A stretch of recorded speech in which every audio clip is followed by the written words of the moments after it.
So in today's class we will do analytical treatment of intensity distribution in case of diffraction due to double slit. तो हमने इसका जो आपका physical explanation है वो किया था कि हमें कैसा डिफ्रेक्शन पैटर्न ऑब्जर्व होता है डबल स्लिट के केस में। आज की क्लास में हम एनालिटिकली या फिर मैथमेटिकली उसको सॉल्व करके दिखाएंगे for position of maxima and minima. जैसे हमने सिंगल स्लिट के केस में किया था बिल्कुल उसी तरह से हम डबल स्लिट के केस में पोजीशंस ऑफ मैक्सिमा और मिनिमा कैलकुलेट कर सकते हैं।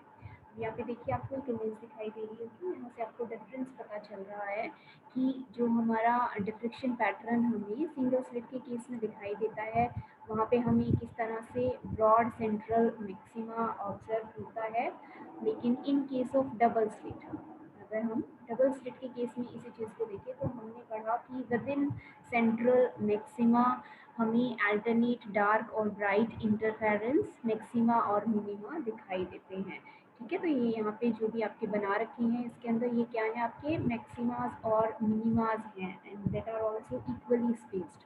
तो इक्वली स्पेस्ड मैक्सिमा और मिनिमा हमारे बनते हैं। जो भी हमारे सेंट्रल मैक्सिमा या फिर सेकेंडरी मैक्सिमाज होते हैं सिंगल स्लिट के केस में, सिंगल स्लिट के या फिर diffraction due to single slit के केस में। ठीक है, ये एक आपका GIF है जिसमें हमारा एक सिंगल सोर्स है। सिंगल सोर्स के पाथ में हमने क्या प्लेस कर रखे हैं, आपके दो आपके स्लिट्स बीच में प्लेस कर रखे हैं और उन स्लिट्स के बाद कैसे लाइट रीडिस्ट्रीब्यूट होती है, जैसे कि आपने वहाँ पे भी बनाया था डायग्राम या उस डबल स्लिट के केस में, तो ये उसी का ही आपका विजुअल है कि इस तरह से लाइट आपकी रीडिस्ट्रीब्यूट हो जाती है। सर्टेन पॉइंट्स की इंटेंसिटी आपकी 0 हो जाती है और कुछ पॉइंट्स की इंटेंसिटी इंक्रीज हो जाती है।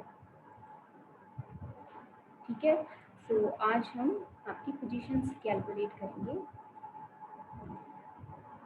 इंटरफेरेंस के लिए भी और डिफ्रेक्शन के लिए भी, क्योंकि डबल स्लिट के केस में जो हमारा रिजल्टेंट इंटेंसिटी पैटर्न होता है वो कॉम्बिनेशन होता है या फिर आप ये कहें कि सुपर पोजिशन होता है दो फिनोमिनास का। एक तो इंडिविजुअल स्लिट्स की वजह से जो डिफ्रेक्शन होता है सिंगल स्लिट की वजह से, और दूसरा कॉरस्पॉन्डिंग पॉइंट्स, दो स्लिट हमने ली हैं उनके बीच में जो भी कॉरस्पॉन्डिंग पॉइंट्स हैं उनकी लाइट एक दूसरे के ऊपर जब सुपर इम्पोज करती है उसकी वजह से जो इंटरफेरेंस फिनोमेना एग्जिस्ट करता है उन दोनों का कॉम्बिनेशन हमें ऑब्जर्व होता है स्क्रीन पे। ठीक है, तो जिस तरह हमने प्रोसीड किया था सिंगल स्लिट के केस में बिल्कुल उसी तरह से हम यहाँ पर प्रोसीड करेंगे आपका डबल स्लिट के केस में। सिर्फ डिफरेंस क्या होगा आपका कि यहाँ पे स्लिट विड्थ तो हमने दी ही है स्मॉल ए बी, जो आपकी स्लिट है ए बी और सी डी जिनको हमने पैरेलल प्लेस कर रखा है। तो स्मॉल ए से हम क्या ले रहे थे, विड्थ ऑफ ईच स्लिट। तो ए बी और सी डी दोनों की जो विड्थ है वो हम स्मॉल ए से रिप्रेजेंट कर रही हैं और ये जितने डिस्टेंस के ऊपर रखी हुई हैं that is B, small B, width of opaque portion. ठीक है, now the distance between corresponding points के बीच में, दो स्लिट्स के कॉरस्पॉन्डिंग पॉइंट्स के बीच में जो सेपरेशन था उसको हम किससे लिख रहे थे आपका, जैसे for example corresponding point A का कॉरस्पॉन्डिंग पॉइंट क्या है यहाँ पे सी है और बी का कॉरस्पॉन्डिंग पॉइंट डी है। इन दोनों ही पॉइंट्स के बीच में ए सी और बी डी के बीच में जो सेपरेशन है that is equal to A plus B. तो इसका मतलब हो गया कि any corresponding point between these two slits have a difference a plus b. So distance between the corresponding points of the two slits is therefore equal to a plus b. इसको हम use करेंगे। Now let us consider the resultant of secondary waves diffracted at an angle theta from the normal and collected by the lens at P. जो भी हमारी यहाँ से raise diffract होकर जा रही हैं, लेट अस सपोज कि थीटा एंगल पे कोई रेडिएशंस हैं जो डिफ्रेक्ट होकर जा रही हैं, इस लेंस की हेल्प से हमने उसको फोकस कर दिया है या फिर कलेक्ट कर लिया है स्क्रीन पे। किस पॉइंट पे कलेक्ट किया है, पी पॉइंट पे हमने कलेक्ट किया है। जीरो एंगल पे जो डिफ्रेक्ट होके जाती हैं या फिर अनडिफ्रेक्टेड होती हैं वो कहाँ पे जाके कलेक्ट होती हैं, ओ पर कलेक्ट होती है जो कि स्क्रीन का सेंटर होता है। ठीक है, हम क्या लेके चल रहे हैं, थीटा एंगल के ऊपर सेकेंडरी वेव्स हमारी इन दोनों स्लिट्स में से जो आगे ट्रैवल कर रही हैं वो पी पे जाके क्या हो रही है आपकी कलेक्ट हो गए हैं या फिर फोकस हो गए हैं। Let us suppose the path difference between the rays या फिर टू करस्पॉन्डिंग रेज भी हम कह सकते हैं, diffracted from corresponding points A and C. ये चीज़ें हमने लास्ट क्लास में आपकी लिखी थी कि पाथ डिफरेंस हम कैसे निकाल रहे हैं, वहीं से हम सीधे सीधे आपका लिख रहे हैं कि दो करस्पॉन्डिंग पॉइंट्स के बीच में जो पाथ डिफरेंस है दैट इज सी एफ, ए और सी आपके करस्पॉन्डिंग पॉइंट है या फिर बी और डी करस्पॉन्डिंग पॉइंट है, इन दोनों में से हम कोई भी पॉइंट मान सकते थे। हमने ए और सी लिया है तो सी एफ क्या है आपका पाथ डिफरेंस है between the two rays, one is coming from A to B and another is coming from C to E. इनके बीच में कितना पाथ डिफरेंस है, सी एफ है।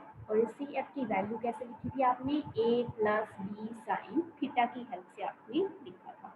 ठीक है, तो इस पाथ डिफरेंस के with respect to corresponding phase difference आप लिख सकते हो आसानी से। तो corresponding phase difference will be equal to, मैंने कहा था कि करस्पॉन्डिंग पॉइंट्स के बीच में क्या होगा आपका इंटरफेरेंस होगा, और उसके लिए जो फेज डिफरेंस है उसको हम किससे लिख रहे हैं, आपका बीटा से रिप्रेजेंट कर रहे हैं। तो जो भी आपकी इंटरफेयरिंग वेव्स होंगी करस्पॉन्डिंग पॉइंट्स की, उनके बीच में जो आपने फेज डिफरेंस लेना है उसको आप किससे लिख रहे हो, बीटा से रिप्रेजेंट कर रहे हो। और फॉर सिमेट्री या फिर आगे जहाँ पे आपका एंगल बीटा बाई टू ना हो जाए, बीटा रहे, उसकी वजह से हमने इसको टू बीटा की फॉर्म में लिया हुआ है, अदरवाइज आप इसे बीटा भी लिख सकते थे। ठीक है, तो इसमें कंफ्यूज नहीं होना कि why it is two beta. जिस तरह से जिस रीजन की वजह से आपने टू अल्फा माना था सिंगल स्लिट के केस में, उसी तरह यहाँ पे आपने इसको क्या लिया है, टू बीटा लिया है। तो कोई भी करस्पॉन्डिंग पॉइंट्स जो होंगे इन दोनों स्लिट्स के, उनके बीच में हम फेज डिफरेंस किससे लिख रहे हैं, टू बीटा से लिख रहे हैं। और पाथ डिफरेंस की हेल्प से हम इजीली लिख सकते हैं two pi by lambda into path difference A plus B sine theta. तो ये हो गया आपका करस्पॉन्डिंग पॉइंट्स के बीच में फेज डिफरेंस। ठीक है, अब इसी तरह से